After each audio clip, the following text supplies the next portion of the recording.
We have magically moved into the more plush locker room area, Brian. Did you have to explain that because of the difference in audio? Yes. Okay. And we are being joined by a guy who's really kind of made waves in a short amount of time. He's been up and down. Just shut up. Ladies and gentlemen, just in case you're deaf, dumb, blind, stupid, or since you're listening to this programming, probably poor, my name is Maxwell Jacob Friedman. I'm better than you. I've literally been everywhere, and I've only been doing this for 2 years. Why are you doing this? Should I not be in character? No, just please talk like a human being. All right. I'd appreciate it. I'm sorry. Okay. Sup, everybody? I knew you and your character were one and the same. Yeah. Oh, no difference. No difference at all. Maxwell Jacob Friedman, MJF. Yep. Thank you for being here. Thanks for having me. Where's your scarf? Come on, man. we have to let the people think I'm constantly wearing it. Oh, a nice scarf. Thank you.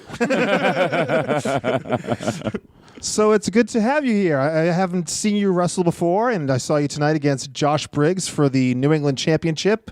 Didn't quite work out in your favor. No, he cheated. We're just a couple of losers here. Both of the guys we wrestled completely cheated. I just want to point that out to the listeners. These tables were like the flimsiest tables I've ever seen in my life. My ref, his name's Tony P. And for anyone who knows this guy, he counts very slowly. But for some reason... Was it Tony P or Tony S? Who cares? We both have the same ref. Yeah. He's a 1, 2, 3. Like, that was the finish. And I was like, that was suspicious. I think Briggs threw him some money or something. Rough night for you guys. Rough night tonight. So, how long have you been coming up here to Chaotic Wrestling? Brian, I don't know. I think you started before I kind of came back. I think. Yeah, you're right. Because the first 2 shows I did, you weren't here, and which would confuse me because I had always known you like this was your spot. Yeah, like this is your yard. But I was exiled by Donovan Dijak. Yeah, but no, I think I came here about a year ago. So I literally started wrestling here when I was maybe 5-6 months in.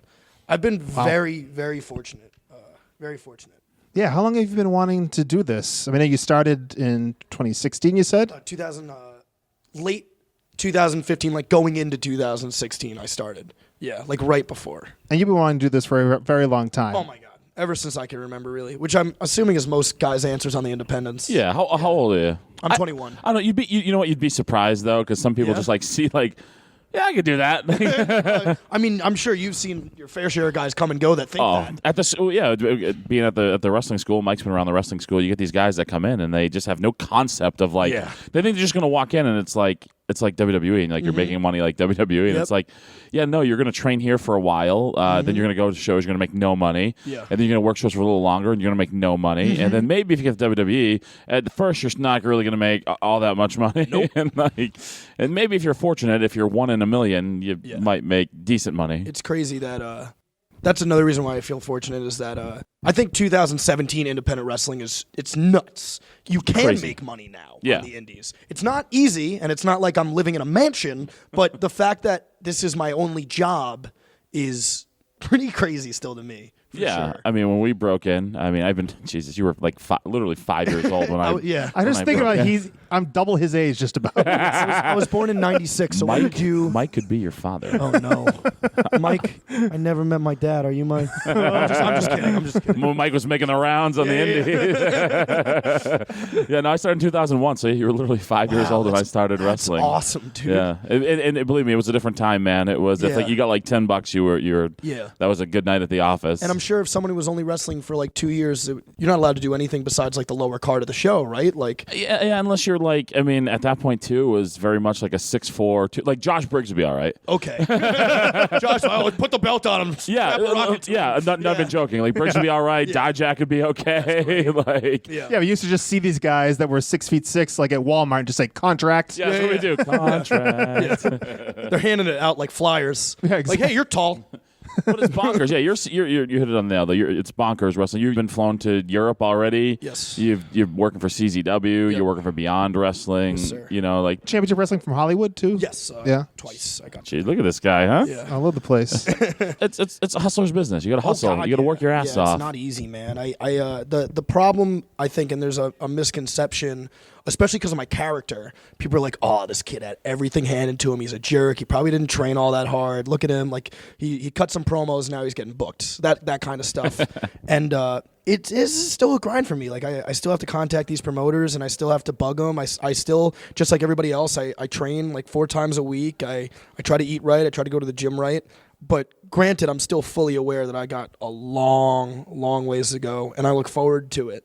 That's my only thing with wrestling, is I feel there's some people out there that kind of hate on the fact that these young guys, these new copper guys, are coming up fast. But I also think that the training now is so much better than it was years ago. I don't know. I could be wrong.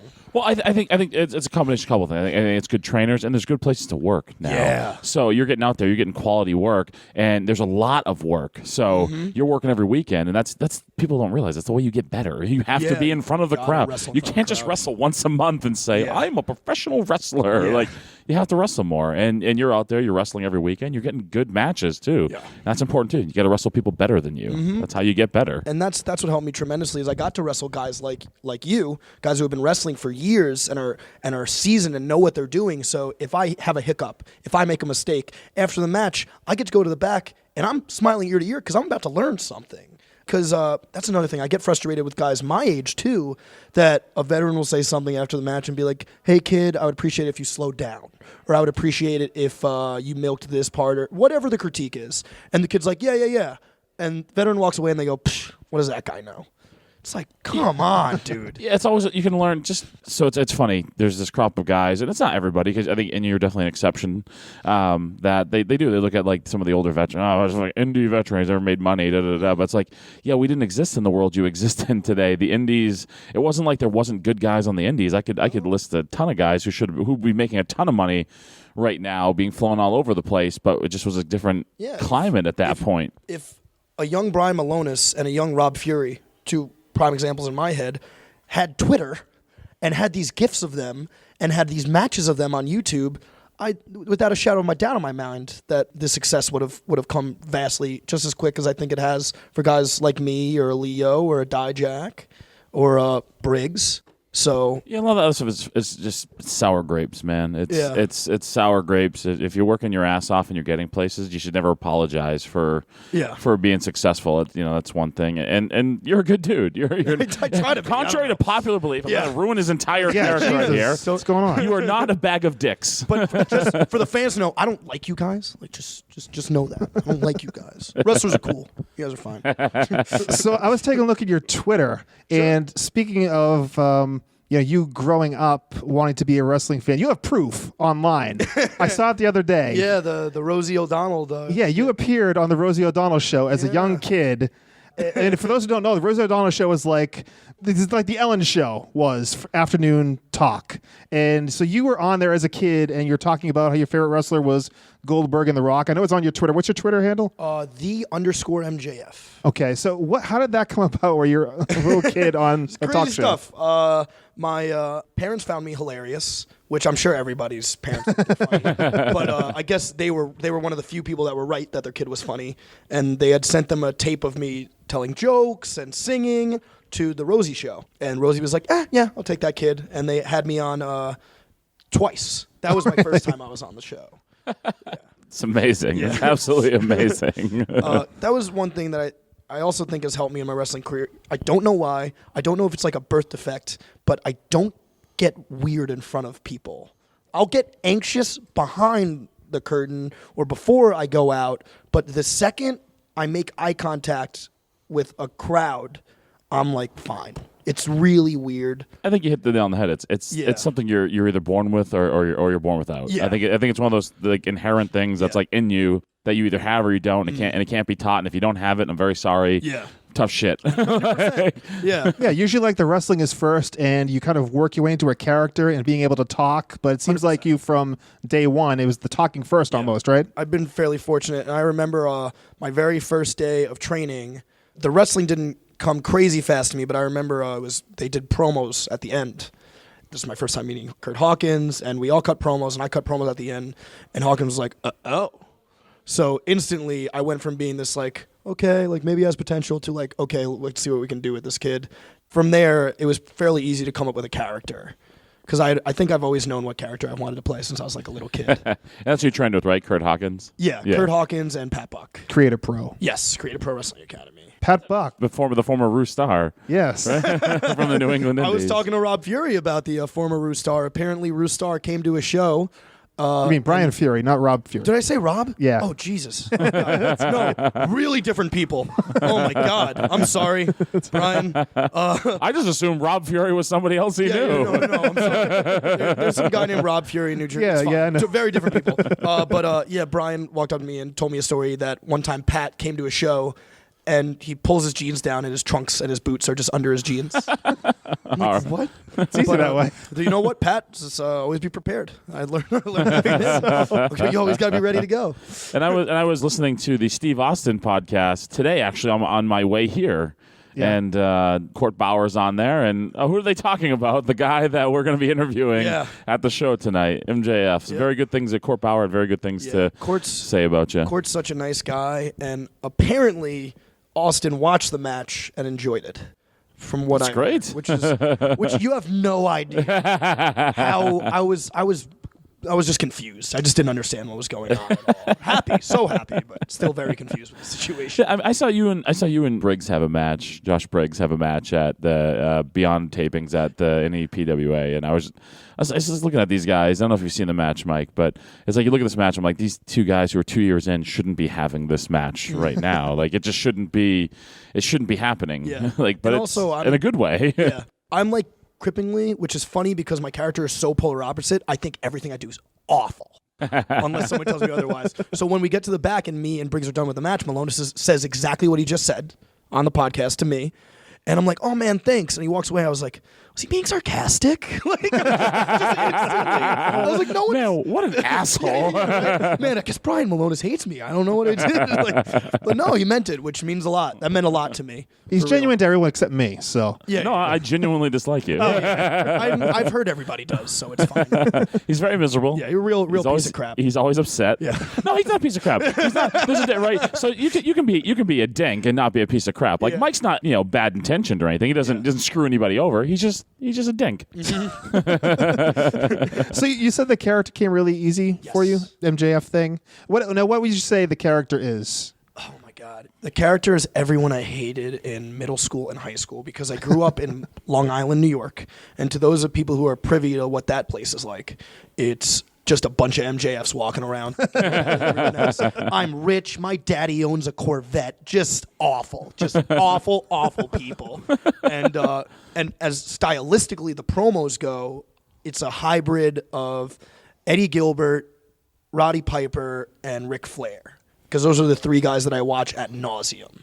This makes me very happy that so we get so many guys in your age group, and they're like, man, I remember, I was watching the old school stuff, man, like Batista. Back in the day, man, that Punjabi prison match. That was a real barn burner. Yeah, I don't know how you're sitting here today as a wrestling fan, because that era of wrestling was not great. It was not great. With rose-colored glasses because we didn't know better. Right. My champion was Brock Lesnar. Like, that's who Brock I grew Lesnar's up a pretty badass Brock champion. Brock was awesome. But the undercard guys were not good. Like, you think about, like, certain guys around the roster that were just rough. I think someone's having a bar fight behind us. But looking back, you go like, oh my God, I thought that guy was good. It's like us looking back at the Attitude Era now, like, oh my God, yeah. dude, some of those storylines were rough. oh wow, like, or like you cringeworthy, like, ooh, they did that on TV. Yeah. Oh, cool. Mae Young gave birth to a hand. Awesome. Oh, Shawn Michaels is dry humping the entrance flag. ramp, Yeah. and I was sitting there at 16 watching it with my 8-year-old brother. This is great. You get that, Sean. Yeah, really get Make in it there. yours. Yeah, make it yours. That's great. What happened with the last name? The change. Yeah, you changed your last name like a year in. I thought so. I didn't notice it till a Chaotic show, and I went up to Jamie. I'm like, "Hey, your social media guys, like, they messed up this fucking kid's name on." Yeah. I changed it because I respect Rob Feinstein a lot. I think he's an amazing person, but I was privy to the fact that if I had his last name, we would instantly be associated. So I just wanted to make sure that my brand was different than anybody else's. So that's why I smart. changed it to Freedom. Yeah, that's smart. You got to have your own brand. Branding is it's something a lot of guys don't get. They just think I'm just going to go to the ring and have the best matches possible. Yeah. It's like that's part of it. But it's a brand. You're selling a brand. What's your brand? What are you selling to the fans? It's more than just like if you can have good matches. I couldn't agree more, and I think that's in 2017. Almost everyone is a decent wrestler. because there's so many easy ways to get your hands on matches, get your hands on things to study. So I feel like it's much easier to perfect the craft, or at least try to. So I think that's why branding and promos and social media is so important now, because it separates you from the pack, like you said. Yeah, absolutely. That's probably how you got to come to places like Chaotic Wrestling, right? Just Yeah, the fact that 100%. you're online and showing those promos and stuff. I remember, I don't know who pitched me to Kevin, but I should have shoot your name. That was bad. It's all right. You can just say Kevin. Just leave it at that. Yeah, I'll leave it alone. But he just hit me up for a promo. I sent it to him, and then I could tell like instantly he had ideas. Like right away, I was like, oh, okay, cool. This was really one of the first places that utilized me outside of New York. So yeah, it's so funny. Like you can have all these great matches, and people watch them like, yeah, it's good wrestler. He's a good If you wrestler. have a character, though, it's like, Yes. especially if you're a booker, you start like, what can I do with this guy? Yeah, What can I do with this guy? You start having a million ideas, especially a place like Chaotic that they run. I mean, basically, Chaotic runs episodic like shows. Like one show flows into the next. There's storylines. There's 100%. consistent storylines. So, and so for a place like Chaotic that does run storylines like that, like somebody with a character that they can build stuff around is going to be extremely valuable. Yep. Let's talk about, I mean, you came here like 5 or 6 months in, but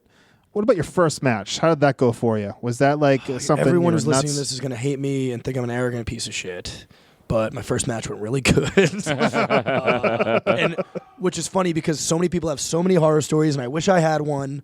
But I was very fortunate because, dude, the amount of times I called this match, you wouldn't believe. Who were you in there with? It was a tag team match. It was me and my tag team partner, Joe Bronson, who is now Bear Bronson. All right, no Bear Bronson. Yeah, you know Bear? Yeah. Super good guy. I'm actually a big fan. I think he has a ton of potential. I think he's really good. I'm hoping in 2018 that more people will get to see his stuff. And we wrestled two guys who are no longer in the wrestling business. Okay. But the match was good because it was just so choreographed ad nauseum. It would have went. I can't even imagine how bad it would have went if somebody forgot something. We would have been like, this isn't going. What do we do? You know? What do we do? Hold on. We lucked out. So it's 4 guys of like similar experience level? Ooh, all of us first match. Yeah. Oh, Yep. jeez. Oh, wow. Yeah. That's, Yeah. Wow. We got real lucky that we got through it fine. In one respect, it probably wasn't bad because you guys were probably training with each other. And Yes. yeah, so Dude, we did that match a month in advance every day. Like, yeah. So let's talk about Combat Zone Wrestling. Sami Callahan took over booking, and then that show, I guess, he put you over for the Wired Championship. Is that correct? Yes, sir. Was that something that made you feel? Obviously, I'm sure it made you feel good. I mean, I'm such a huge fan of Sammy as a worker and as a human being. Like that's like one of my wrestling dads. Like he's just an amazing human being, and I wish more people knew that because sometimes he gets like shit on social media that he shouldn't get. Really? Yeah. Well, you know, internet trolls. I do, yeah. I figured people would love Sammy on the No, internet. so many people love Sammy, but sometimes I'll read stuff and I'll be like, everyone just wants to start shit. Yeah. Always. Yeah, That's never going to go There's always away. trolls. There's always going to be trolls. And the fact that there's even like 2 of them, it gets me riled up because he's just such a fucking good dude. Yeah, he's a fantastic worker. Every time I've been around him, he's a great dude. He's a great guy to be around in the locker room. Like He's really helped layer my character. He's helped me in ring. And again, that's another thing. Like when people are like, "Oh, MJF, like he's really good for someone who's 2 years in," it has nothing to do with me. And I wish more people, like, it literally has everything to do with people that take me to the side and talk to me. Because I'm one of those guys that I'm going to absorb it and listen because I want to be successful. Well, that's where I'll disagree with you. You have to take the information. And I can't tell you how many guys I've seen come into wrestling and they get good information given to them. And they just, for whatever reason, decide, like, I'm not listening to that. Yeah. Do my own thing. Yeah. And then, well, we had talked about that earlier. Just guys like, what is that guy that's been doing this for 25 years and is over a nose? But the thing is, the thing is, like, and it's don't let ego get in the way of good business. So, I mean, you've been in the business 2 years. I've been in the business 15. I can learn stuff from you. We can wrestle, and I can absolutely pick something. But I can absolutely pick something up. You're like, wow, he's onto something there. I can use that. I can tweak it. I can make it my own. Every experience should be a learning experience. We can all learn from each other and get better from each other. Like, and that's putting aside the ego and just trying to get better, which is a good quality. So keep that. Thank you. Brian mentioned you going to Europe. Yes. How the hell did that come about? Someone just saw my stuff. That's LD easy and wrestling and saw my stuff, and they were like, huh? Okay. And they hit me up, and I was like, well, what? What? I was super confused. At first, I didn't believe it was a reputable company. So I'd contacted a few people, and then my buddy Flip Gordon hit me up, and he said, hey, man, did you get hit up by this company, LDN? And I was like, yeah. And we both looked into it. Turns out it was a legitimate company, and they flew me and Flip out, and we wrestled each other every night, twice a day. so where you You go flew halfway around the world. I got to wrestle like 2 or 3 British guys besides Flip, and I will say this: I learned a lot over there. The style is very different. It's way more ground based, and I was able to bring that back here, and it really helps me out in my heats, I feel. Yeah, I mean that's a great opportunity to be presented with. And like I said, it's getting these opportunities, but it's more importantly than getting opportunities, capitalizing on opportunities. Because when you get them, you capitalize. It leads to it leads to more. And you're a guy who, like I said, I'm listening to the Steve Austin podcast, and they're talking about you. Yeah. I mean, and that whole buzz thing. I know a lot of people get really hung up on that buzz thing, and that's real great, but.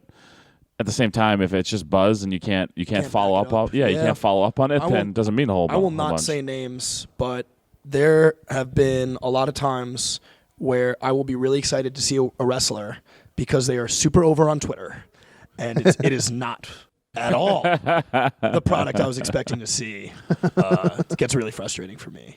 those gifts there don't show the whole picture. Yes. Yes, that's amazing. Yeah. Hokey is amazing for so many reasons. He's able to spotlight so many great wrestlers. But at the same time, Hokey is so good at his job, he can make bad wrestlers look really good. Yeah, I appreciate his work. Look at these sick moves I do. Yeah. Man, this Brian Malonis guy is You're damn right I do awesome moves. so good. So good. So you said like you're doing wrestling full time. That's Yes, your sir. gig, right? How long have you been doing that exclusively? It's now been going on 4.5 months. That's friggin' nuts, right, Malonis? Yeah, you're talking to a couple of guys who've been in the business for a long time and always had real jobs. So. Yeah. Yeah. So I mean, you must feel very fortunate to be able to. I do don't that. understand what's happening. I'm not gonna lie to you. God, I'm really burying my gimmick. Everyone's gonna think I'm like a good person now. I don't think you're a good person. So Thank you, Brian. Just keeps repeating that after I say something nice. that's all right. Hopefully, I get to kick your ass here sometime. Oh Maybe. man, I would like to put it on record that me and Brian Malonis anywhere would be a complete barn burner. I feel. I agree. Yeah. I agree. And so after this, you have to get out of here and get on a plane, right? Yeah. Yeah, where are you going? I am going to Iowa to wrestle Jessica Havoc at Pro Wrestling Revolver. all right. Well, at least you get to wrestle somebody good. Oh yeah. Oh God. You're Jess is going to fucking Iowa though. Yeah. Yes, Siri Bob. Yeah. And that's Sammy's promotion, right? Yes, it is. Okay. It's Sammy's promotion. Again, Wrestling Dad helping me out. But yeah, it's like I'll never forget when I was at Rockstar Pro in Dayton, Ohio. My match is done, and this guy just runs up to me, and it's real dark in the locker room at Rockstar, so I can't see the guy. Hey, man, that was amazing. I got to talk to you. I'm like, whoa. Is that Sami Callahan? And then ever since then, he's been like helping me out, like big time.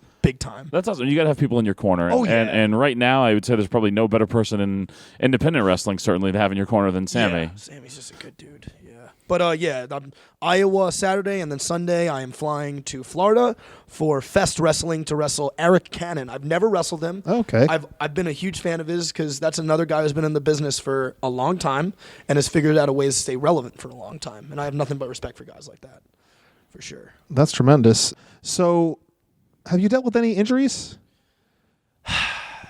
None that I haven't fought through. Okay, yeah. I mean, everyone's got something, right? Like when I wrestled Teddy Hart, which is funny to me because everybody's like, "Oh my God, that match was crazy." Twitter stuff was great. Yeah, oh yeah. That promo on him was pretty intense, yeah. He actually called me. He thought I was like shooting. Of course he did. Yeah. And I'm like, no. Like, dude, like, no. Like, I'm a huge Teddy Hart is an fan. interesting fella. Yeah, but me and him actually get along really good. I think he's a nice fella. The Yeah. brief amount of time I spent with him, but he's an interesting fella. I hope he fights through this court case that's coming up. That's Yeah. for sure. But my foot was pretty much done. Like some of the boys in the back saw, my foot was completely black because the night prior I did a moonsault, landed on my feet, and smacked my foot so hard that the arch in my foot sprained and almost completely opened up. Oh my God. Yeah. That sounds So pretty horrible. picture the foot of your arch slamming so hard that your foot flattens for a second. It was really bad. That's a new one. Yeah. It was really bad. But that would be the only thing. And now my foot is okay. The funny thing is with pro wrestling, you describe stuff like that, and you just fight through it. And you do it like if it was like baseball or football or something, the guys would be done for the season. The guy would be on the corner just crying. I hate those guys. What do you think your favorite matches so far you've had? And I would put you on the spot there. God, that's too hard, man. You feel free to give a couple examples. Yeah. Matches that stand out in your mind. I love wrestling. I loved wrestling Sammy. I love wrestling Flip Gordon. Me and him have wrestled each other way too many times. I love wrestling Josh Briggs. Me and him have wrestled each other way too many times. I love wrestling Wheeler Yuta, otherwise known as Jimmy Yuta for some reason in MLW. Wrestled him numerous times. And that Teddy Hart match was just bananas. Yeah. That Teddy Hart match was just pure insanity. So what do you think, Mike? Should we let him go? Should we let him go catch a plane? Well, once you have one more? Oh, he has something else. I'm trying to be a nice guy. He's a real bad person. He's a bad person. I'm going to get like 2 hours of sleep because of you, man. What's wrong with you?